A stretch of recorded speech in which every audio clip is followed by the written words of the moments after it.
일본의 최대 환락가 거리인 가부키초가 최근 큰 화제가 되고 있습니다. 중국 광동성에서 짝퉁 가부키초가 생겼다고 해서 중국인들의 일본 사랑이 폭발했다라고 좋아하기도 했습니다. 그러나 실제 도쿄 신주쿠에 있는 가부키초는 중국 자본에 다 넘어간 상황입니다. C19 사태가 길어지면서 일본인들이 내놓은 가게를 중국인들이 거의 매입을 했기 때문입니다. 이것을 지켜보는 일본인들의 심정은 복잡합니다. 일본인들이 장사를 잘할 때에는 퇴폐음란업소라도 괜찮다, 재정 지원까지 가능하다 라고 하더니 상황이 급변해 버린 것입니다. 복잡하게 돌아가는 가부키초의 운명은 어떻게 될까요? 관련 기사를 정리해봤습니다. 가부키초는 도쿄 신주쿠 지역에 있는 일본 최대의 환락가입니다. 도쿄 중심지에 위치하고 있기 때문에 낮에는 쇼핑 거리로서 북적거리지만 밤에는 가부키 1번가라는 네온사인에 불이 밝혀지면 금세 화려한 환락가로 탈바꿈합니다. 성인 용품을 파는 가게도 많지만 가라오케 등과 함께 놀라운 섹스 산업이 골목마다 성업 중이기도 합니다. 이런 가부키초도 C19의 영향을 받아서 손님이 거의 없어지면서 많은 가게들이 경영 위기에 빠졌습니다. 그러다 보니 많은 술집은 문을 닫았고 빈 점포들이 늘어나기 시작했습니다. 지금은 임대, 입주자 모집 등의 현수막만 붙어있는 가게들이 더 많다고 할 정도입니다. 또 폐업한 가게의 이삿짐을 나르는 트럭들만 보인다는 말이 나올 정도입니다. 그런데 가게는 쉽게 매매가 된다고 합니다. 경기가 어렵고 앞이 보이지 않아서 가게를 내어놓으면 금방 팔리는 것이 신기할 정도라는 거죠. 알고 보니 가게를 새로 매입하는 사람들의 정체는 대부분 중국 사람이라는 것이 소문이 나고 있었습니다. 이미 지난 8월에는 가부키초가 중국의 자본에게 다 넘어갔다 라는 언론의 기사가 계속 올라오고 있었습니다. 가부키초의 참상은 일본의 미래이다 라는 말이 떠돌 정도로 중국 자본에게 쉽게 넘어가는 가부키초를 바라보는 일본인들의 속내는 복잡하다는 것입니다. 가부키초를 중국 자본이 접수하면서 일본 내에서는 어떻게 하다가 이렇게 되었는가 라는 충격적인 보고서와 기사들이 많아졌습니다. 특히 일본의 주간 문춘은 가부키초의 매춘과 범죄를 엄격하게 처벌해야 한다는 식으로 뒷북을 치는 탐사 취재 보도를 했습니다. 그동안 일본은 도쿄 중심지 신주쿠 내에 있는 가부키 1번지를 환락가로 잘 만들어 자랑해놓고는 이제 와서 중국 자본이 들어왔다, 단속하고 처벌해라 라는 식으로 나오는 것입니다. 그러면서 가부키초에 가면 호객 행위가 심하다, 말도 안 되는 업종이 너무 많다, 단란 주점이나 클럽, 몰래방, 핑크살롱, 에스테틱, 만남 찻집, 해프닝바, 독방식 특수 증기탕 등을 다 단속해라 등의 고발을 하고 있습니다. 특히 매춘 단속법을 철저히 지킬 수 있도록 모든 가게를 감시하라고 경찰이나 도쿄도에 강력하게 요구하고 있습니다.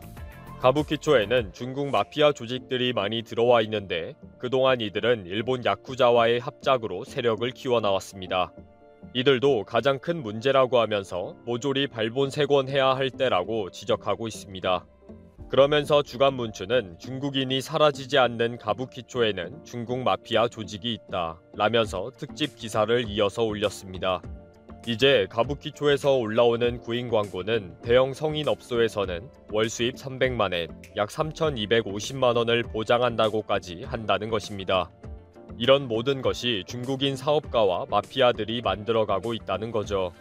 그리고 그들은 비자가 필요 없는 불법 체류자 환영이라고 노골적으로 적어주는데 결국 중국인 여성들이 가부키초를 점령하게 되었다고 합니다.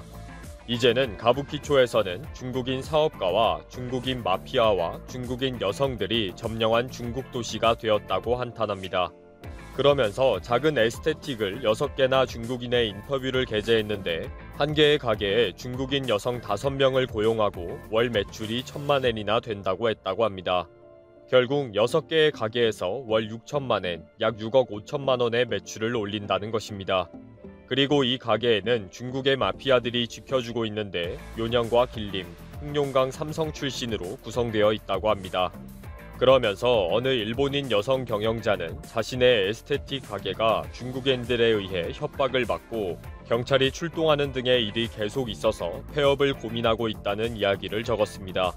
아마 이런 기사를 읽는 일본인이라면 여리고 착한 일본인 여성을 괴롭히는 중국의 마피아 조직과 악덕 중국인 가게 주인들에 대한 분노를 당연히 느낄 수밖에 없는 내용입니다. 물론 주간문춘은 그렇게 의도하고 기사를 적었고요.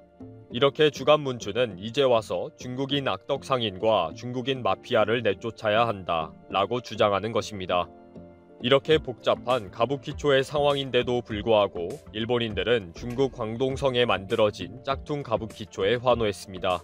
지난 10월 초부터 중국 관련 언론 매체에서 해외여행을 못하는 중국인, 광동성의 가짜 일본 거리로 몰려들다 라는 식으로 보도하기 시작했습니다. 약 100m의 거리를 도쿄 신주쿠의 가부키초 거리를 닮은 대형 상점가를 만들었다. 일본식 등불이 걸려있고 건물에는 일본어로 쓰여진 간판이 부착되어 있고 신호등과 도로 표지판과 도로 표시도 일본에서 사용되는 것으로 디자인되어 있다 라고 소개했습니다. 이를 접한 일본인들은 중국 광동성 불산시의 일본풍의 쇼핑몰 거리가 곧 개장한다 라는 트윗을 올리면서 기쁨을 전했습니다. 굉장하다. 역시 일본 사랑이 넘친다. 검색해봤다. 가부키초와 똑같더라. 일본인들을 많이 고용하겠다. 일본 오타쿠가 만들었나 보다 라면서 대체로 환영하는 분위기였습니다. 또 우길기도 보인다. 역시 속 좁은 반도 국가보다 중국 대륙은 가슴이 넓다. 역시 우길기가 전범 깃발이라는 것은 한국의 망상 판타지였다. 중국은 우길기에 대해 아무도 불평하지 않는다 라는 반응을 보였습니다. 그러나 지난 9월 초에 오픈한 중국의 짝퉁 가부키초 거리는 불과 2달도 안 돼서 폐쇄했고 유령 거리가 되었다는 소식이 10월 초에 전해졌습니다. 입구가 테이프와 바리게이트로 폐쇄되어 있으며 경비원이 24시간 출입을 감시하고 있는 것으로 알려졌습니다. 임시 오픈 시에 반짝 인기를 끌었는데 중국 내에서 창피하다, 일본 숭배이다, 애국 교육에 문제가 있다 라는 여론이 많았습니다. 특히 10월 1일 중국의 건국 기념일을 전후해서 이 짝퉁 일본 거리가 SNS에서 많은 비난을 받은 것이 큰 원인이라고 합니다. 그래서 지금은 부동산 개발업자가 가부키 1번지와 같은 간판을 떼어내고 먹자 골목으로 개명을 하고 일부 일본식 간판과 일본풍을 많이 지워서 새로 오픈했습니다. 일본은 활락가 가부키초를 일본인이 운영하는 것은 좋다. 그러나 중국인들이 장사하면 단속해야 한다. 가부키초는 자랑스런 일본의 섹스 산업이다 라는 식입니다.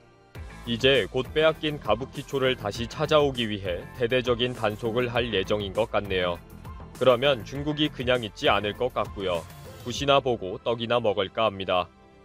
베를린 소녀상 취소 결정으로 비판을 받은 독일에서 느닷없이 혐한 조짐이 보여 우려를 낳고 있습니다. 최근 방탄소년단과 블랙핑크 등 K-팝 아이돌 그룹이 미국 빌보드 차트 최상위권을 점령하는 상황에서 독일 공영방송 도이치벨레가 K-팝의 부정적인 면을 집중적으로 부각한 기사를 게재 눈길을 끌고 있습니다. 도이치벨레는 K-팝 아이돌 연습생 육성 시스템을 비판하면서 이런 방식으로 키워진 가수들의 일상이 통제받고 각종 권리를 제한받는 피억압자에 가까운 모습으로 묘사하며 한류의 어두운 이면을 부각시키고 있는데요. 기사에서는 블랙핑크 멤버 4명은 섬세한 안무와 완벽히 만들어진 비트를 보여주는데 이는 장기적으로는 좀 단조로울지 몰라도 이런 공식은 성공하고 있고 음악은 팔리고 있다. 2016년 데뷔를 앞두고 소속사는 여러 명의 연습생들에게 하루 14시간씩 연습을 시켰다. 마치 올림픽에 나갈 선수를 선발하는 양 가혹한 시간이었다.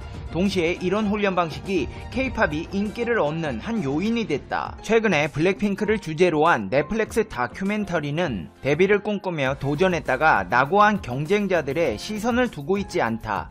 10대들이 아이돌 스타로 성공을 꿈꾸며 친구와 가족을 뒤로하고 아카데미로 몰려들지만 재능이 없다는 등의 이유로 낙오하면서 실패자라는 오명을 얻기도 한다. 다큐멘터리가 블랙핑크를 표면적으로만 다룬 것은 넷플릭스와 이들의 소속사와의 업무 관계 때문이다.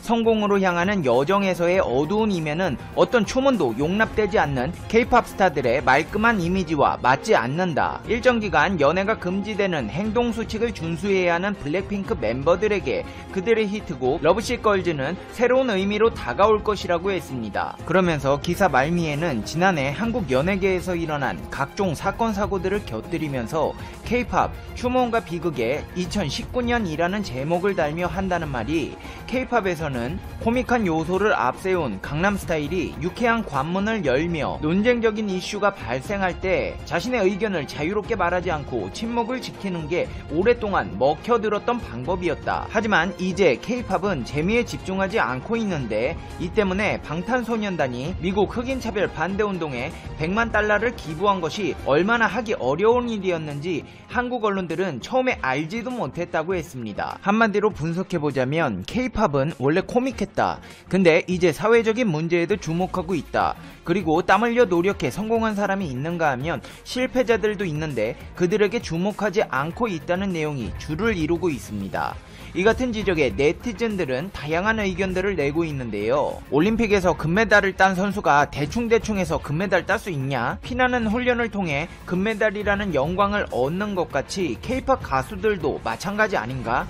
기자들 너희들도 피나는 취재 경쟁을 해야 특종 건지지 않냐? 노력 없이 얻어지는 건 아무것도 없다. 땀 흘리지 않고 이룰 수 있는 성취가 있나? 그리고 코믹하지 않다고? K-팝은 다 코믹해야 되냐? 말 같지도 않은 것들로 들추어 트집을 잡네. 차라리 니들 나라의 올림픽 출전 선수들에게 가서 비인간적인 훈련을 포기하라며 참견을 해라. 경쟁 자체가 나쁘다는 말인가? K-팝이 그 치열한 경쟁 없이 존재했을까? 열매가 큰 곳에는 경쟁이 치열하기 마련이라는 의견들이 있는가 하면, 독일은 일반 고등학교 선생님이 취미로 시작해 조정으로 올림픽에 나가서 은메달 받는 나라고, 말 타고 순찰하던 경찰이 승마로 올림픽 금메달을 받기도 하고 취미로 노래하다가 정식 가수로 데뷔하기도 한다. 그렇기 때문에 이렇게 치열한 경쟁을 통해 운동선수나 가수가 되는 나라의 문화를 이해하기 어려워한다. 베를린 소녀상 갖고 소동을 피우더니 한국에 호의적이던 독일 언론이 돌아선 것 아닌가? 라는 의견들이 있었습니다. 이런 독일의 부정적인 여론이 조성되고 있음에도 한류의 위상은 하루가 다르게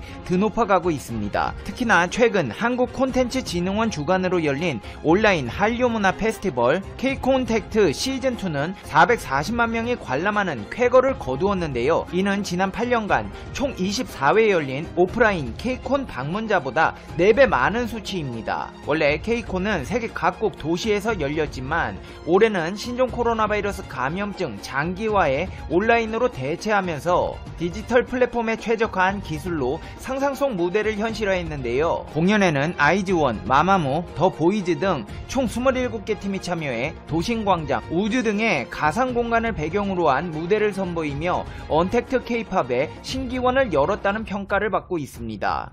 과거의 한류가 수박 겉핥기식의 단순한 유행이었다면 최근 들어 불고 있는 한류의 열풍은 한국이라는 나라 자체에 주목하고 있다는 점이 차이점으로 꼽히는데요. 이를 잘 알 수 있는 현상이 바로 외국인들의 한글 배우기 열풍입니다. 경제성장과 한류 문화 열풍으로 우리나라의 국제적 위상이 높아지면서 전 세계적으로 한국어를 배우고자 하는 외국인들이 꾸준히 늘고 있습니다. 먹방 같은 신조어는 이미 해외에서도 통하고 있으며 외국인들도 음식을 먹는 영상에는 꼭 먹방이라는 말을 태그하는 등 한국어에 대한 세계인들의 관심이 높아지고 있습니다. 특히나 미국에서는 한국에 대한 관심이 다른 나라보다 뜨겁게 달아오르고 있습니다. 1999년 미국에서 처음으로 한국어반이 개설된 지 20년이 지난 지금, 지난 2013년에서 2016년 사이 미국 내 외국어 수강률이 전반적으로 감소한 반면 한국어 강좌 수강률은 오히려 14%나 증가했습니다.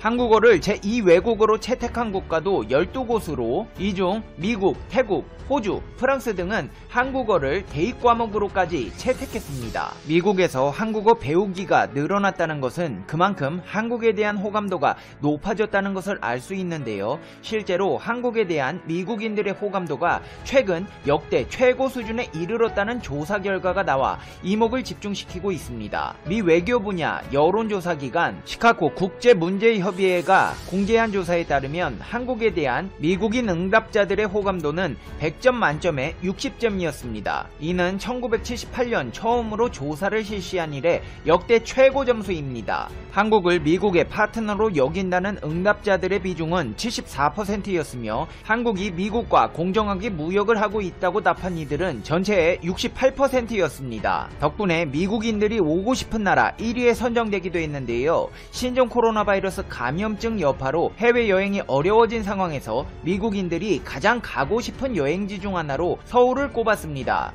여행 예약 플랫폼 에어비앤비가 공개한 내부 데이터에 따르면 미국인들은 내년 1월 1일부터 9월 30일까지를 여행기간으로 설정해 검색한 도시 가운데 올해 대비 큰 폭으로 검색량이 증가한 도시 중 하나로 서울이 꼽혔습니다. 이같이 미국인들이 한국에 오고 싶어 하는 데는 K-방역을 빼놓을 수 없습니다. 실제로 미국 오바마 전 대통령은 미 대선이 얼마 남지 않은 상황에서 플로리다주 마이애미에서 가진 조 바이든 민주당 대선 후보 지원 유세에서 한국과 미국의 인구당 사망률을 언급했습니다. 그는 한국과 미국에서 첫 확진자가 같은 날 나왔다고 지적하며 양국의 인구당 사망자를 비교했습니다. 오바마 전 대통령은 한국의 인구당 사망자는 우리의 1.3%에 불과하다. 이는 그들의 정부가 자신의 업무에 신경을 썼기 때문이다. 미국에서는 코로나 대유행 8개월 만에 신규 감염 건수 기록을 깨고 있다.